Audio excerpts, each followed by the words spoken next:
שמעתי פעם מהגאון רבי חיים קניבסקי, זכר לטוב, לפני זה 20 שנה כמעט, שאמר, יש מעלה גדולה לזכור חברות על הבנים, בפרט אבא שטרוד ועסוק, זה מאוד חשוב. אבל מתיקות של קשר ייווצר מתוך לימוד ביחד. טוב שאבא ישתדל אפילו כמה דקות, אבל שיהיה לו קשר תמידי עם הילדים בלימוד. אתה יודע, הם מגיעים סוף שבוע מהתלמוד תורה, עם דף קשר, אל תהפוך את זה למבחן שבועי. יש הורים שהדף קשר נהפך את זה מהבית לסיוט.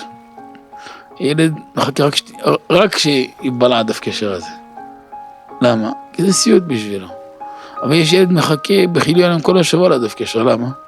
כי זה השעה הכי מתוקה שלו בשבוע. בלי סוף ארגונים, כבוד, תהילה, שבחים, תפארת, תשומת לב, גם מקבל תגמולים יפים, גם מרגיש טוב, יש לו מעמד טוב, הוא שמח, הוא מתעצם.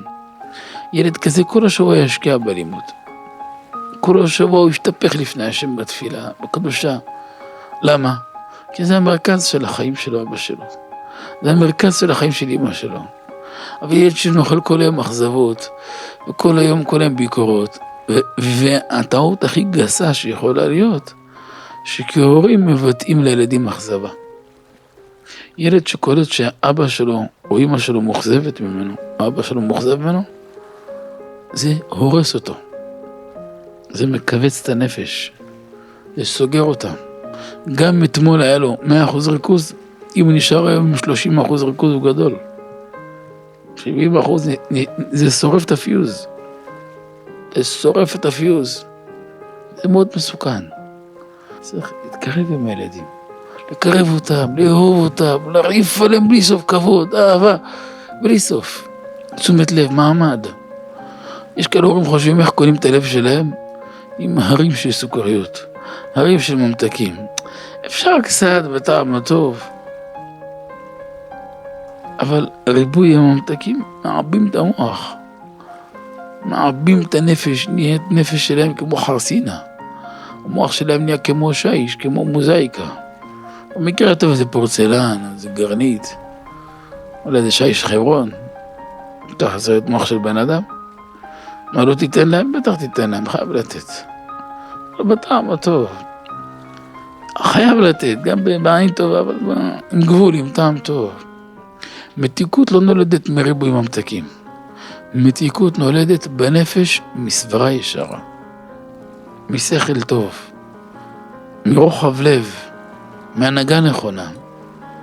ילד שלומד עם אבא שלו רבע שעה חברותה. וברבע שעה הוא קנה כמה קיננים יפים. עם ההבנה עמוקה, הוא יוצא שמח. הוא יוצא זורח. הוא שמח, הוא נהיה כמו שמש. אלומת אור הוא נהיה הילד הזה. הוא רק יעלה ויתעלה.